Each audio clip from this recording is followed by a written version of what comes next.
I only borrowed the dress for 5 minutes. It wasn't even fancy. Just a pale lavender dress my mom had bought years ago and never wore. I slipped it on because I wanted to see how it looked. That was my first mistake. The fabric felt soft against my skin, and for once, when I looked in the mirror, I didn't see the invisible one. I saw a woman, someone who could belong in her own reflection. I twirled once, smiling at the faint scent of perfume still clinging to the cloth, my mom's signature fragrance, the same one she said was for women who were wanted. The door slammed open before I could change back. Please subscribe to our channel and tell us in comments from where are you watching this video. My mom stood there, her hand gripping the doorknob so tightly the wood creaked. She wore her robe, hair pinned up, face twisted in disbelief that quickly curdled into disgust. Whose dress is that? My throat tightened. I was just, whose dress? She shouted. Yours, I whispered. I just wanted to try it. I didn't mean... She was across the room before I could finish.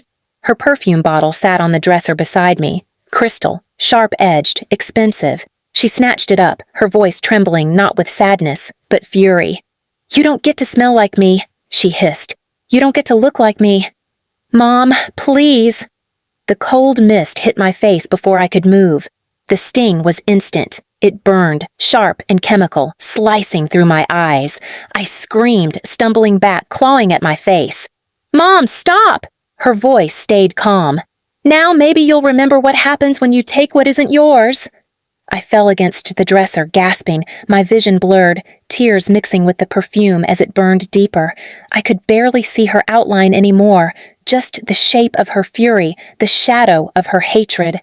Then, from the hallway, came the sound of a laugh. Deep, cruel. Dad. He leaned against the doorway, hands in his pockets, watching me cry like it was entertainment. If she's blind now, he said, voice full of dark amusement, maybe she won't see she's a burden. Mom chuckled softly, wiping the perfume bottle clean with a tissue. She's lucky it didn't break her skin. She's too soft. Always has been. I could barely open my eyes. The burning felt endless. Why would you... Dad cut me off with a sigh. Stop dramatizing. You wanted to look grown up, didn't you? Now you've learned. Nothing's free in this house. They walked out together, their voices fading down the hall, discussing dinner like nothing had happened. I stayed there on the floor, shaking, unable to see straight, my breath coming in small gasps. I crawled to the bathroom, clutching the edge of the sink, trying to splash water on my face. The water stung too. I sobbed quietly, not just from pain, but from shame, because it wasn't the first time. There had been smaller cruelties, before. Insults disguised as lessons, mockery disguised as care. When I was 10, Dad made me scrub the garage floor because I needed to learn what hard work looks like. When I was 12, Mom told me, some faces just aren't meant for makeup. When I got my first job at 19, they said, don't get too proud. Nobody hires girls like you for your brains. It was a pattern I had mistaken for parenting. That night, I lay in bed with a damp cloth over my eyes. Every blink was pain, but not as much as the memory of Dad's laughter. I thought of calling someone. A friend, maybe. But then I realized I didn't have anyone left who'd believe me. Mom had a way of making sure of that. She told my cousins once, she exaggerates things for attention. You know how sensitive she is. And when I cried that day, they believed her. Everyone always did. The next morning, I could open my eyes again, though the light felt like needles. I looked at my reflection, red, swollen eyes, pale skin streaked with salt. The lavender dress hung on the chair, a few drops of perfume staining the fabric where it had spilled. It didn't smell sweet anymore. It smelled bitter, sharp, like the air after something burns. When I went to the kitchen, Mom was sipping coffee like nothing had happened. You look awful, she said, without looking up. I stood there silently, my hands shaking at my sides. Dad folded his newspaper. You owe your mother an apology. For what? For touching what isn't yours, he said simply. Something broke inside me then, but it wasn't a loud kind of breaking. It was quiet, the kind that feels like the end of fear. I turned to Mom. You hurt me. She raised an eyebrow. You made me. I didn't deserve that. Dad smirked. Deserve is a strong word for someone who's never given anything. I looked at both of them and realized I could keep arguing forever, and they'd never hear me.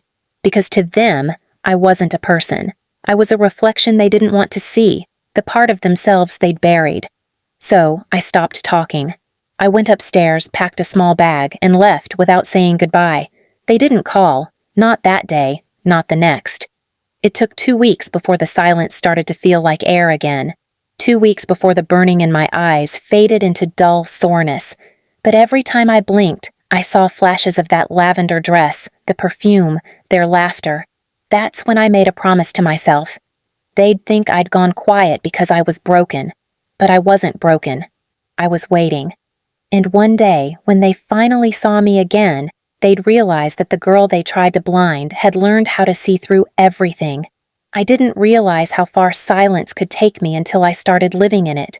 Days turned into weeks, and I learned how to breathe again without waiting for someone to insult the sound of it. I found a small apartment above a laundromat. One window, one bed, and peace so quiet it almost scared me. I got a job at a local bookstore. The owner, Mrs. Green, was an older woman with kind eyes who spoke softly, like someone who understood what broken things sounded like when they tried to hold themselves together. You can start with the back shelves, she said. No rush. No rush. No shouting. No laughter at my expense. Every day I dusted books, alphabetized shelves, and learned to exist without flinching. Sometimes, when customers asked about new arrivals, I'd catch my reflection in the glass door. Same girl, new stillness. The bruises around my eyes had faded, but the memory didn't. It never would. At night, I'd lie awake replaying that day. The hiss of the spray, the laughter, my own voice breaking. It didn't haunt me anymore. It drove me. Then, one afternoon, out of nowhere, my phone buzzed. Unknown number. But I knew the rhythm of their chaos even through silence. It was Mom. The text said, "Your father's not well. If you have any decency left, you'll visit. He keeps asking why his daughter hates him." I stared at the screen until the letters blurred. Hates him? He'd called me a burden while I screamed in pain, and now he wanted pity. I typed a reply, then deleted it. I didn't owe them a word. Still, that night, I couldn't sleep, because beneath the anger was something worse. Curiosity. The kind that comes from years of being desperate for closure, even when you know there's none to be found. 3 days later, I went. Their house hadn't changed. The porch light flickered like it always had, the same chipped mailbox, the same smell of cheap air freshener when I stepped inside. Mom looked startled when she saw me, not guilty. Startled, like someone who'd seen a ghost they thought was gone for good. "You came," she said, voice thin. I nodded once. "You said Dad's sick." She gestured vaguely toward the living room. "He's resting. Don't upset him." The way she said it made me laugh, quietly, bitterly, as if I were still the problem. Dad was lying on the couch, half reclined, TV blaring some old show. He looked older, thinner, but his eyes, those eyes, still had that same sneer in them, just softened by exhaustion.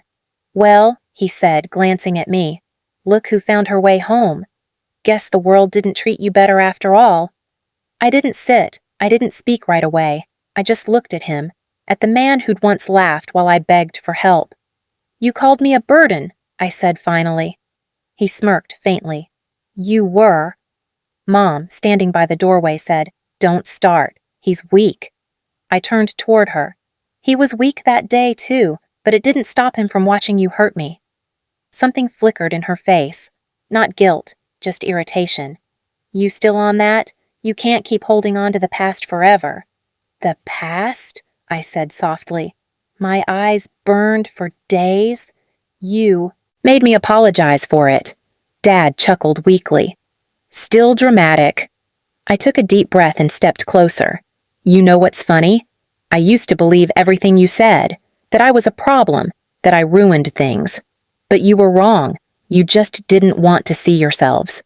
Mom's arms folded tighter. "If you came here to lecture us, leave." I smiled faintly. No. I came here to tell you that the girl you tried to break isn't coming back again. She scoffed. Oh, please, you'll always need us. Need you? I said quietly. I haven't needed you for a long time, but I wanted you to see me, just once, without your lies. For a moment the room went still, the TV hummed. Dad's smirk faded. Mom looked like she didn't know what to say, which was new and satisfying. I turned to go. As I reached the door, Mom said sharply, "If you walk out, don't expect us to be here when you decide to crawl back." I looked over my shoulder, calm. That's the point. And I left. Outside, the air smelled like rain and soil. Real air, not the stale perfume that used to choke the house. I stood there for a long moment, letting the cold sting my eyes. But this time, the sting didn't come from pain. It came from the wind, and it felt like freedom. That night, I went home and opened a small notebook. On the first page, I wrote one sentence. They can't blind what they never saw in the first place. It wasn't revenge yet, but it was the beginning of something they could never take back. A month passed after that visit, and the silence that followed was heavier than ever, but this time, it was theirs, not mine. No calls, no messages, no guilt thrown my way. They were used to me chasing them after every cruelty, begging for scraps of love. This time, I let the silence eat at them instead. Work at the bookstore became my rhythm, my therapy. I'd lost count of how many people came in looking for something to help them escape their own families. Novels about forgiveness, about loss, about survival. I used to avoid those shelves. Now, I understood them. One evening, Mrs. Green found me sorting a shipment. She smiled softly. "You don't look like someone running from ghosts anymore," she said. "Maybe I stopped being haunted," I replied. She nodded. "Or maybe you just outgrew the house that built them." That night, I walked home through the drizzle. The streetlights blurred through raindrops, and for a moment, I thought of that perfume, how it used to fill every room, how I couldn't breathe without smelling her control. Now all I smelled was rain, paper, ink, the scent of my own life. A few weeks later, a letter came. No envelope, just folded paper left on my doorstep. Mom's handwriting. I almost threw it away, but something in me wanted to know how low they'd sink.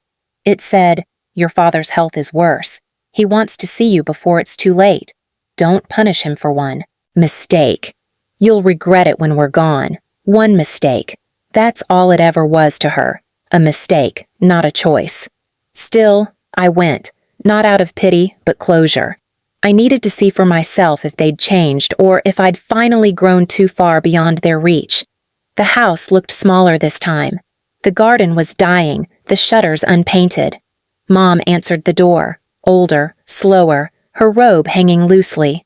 She didn't smile. "He's upstairs," she said quietly. I went up. Dad was lying in bed, the smell of medicine filling the room. He looked at me and smirked weakly. "Took you long enough." "I had to make sure it was worth the trip," I said. He coughed, a low, dry sound. "Still got that attitude. You never learned respect." "Respect?" I repeated. "You mean fear? That's what you called it." His lips curled. "You think you're better than us now?" I leaned forward just slightly. "No. I just finally know I was never worse." For a long time, he said nothing. He just stared at me. Not the way a father looks at a daughter, but like he was trying to see how much of himself still lived in me. When he realized he couldn't find any, he looked away. I stood there for another moment, letting the silence stretch, then said, "You once told me if I went blind, I'd stop seeing that I was a burden. Turns out I didn't need to lose my sight, just my patience." He didn't answer. I didn't wait for one. Downstairs, Mom was sitting at the table. She looked up, eyes rimmed red. "He doesn't have much time," she said softly. "Then maybe he should spend it remembering," I said. Her lips quivered. "You can't keep holding on to hate forever."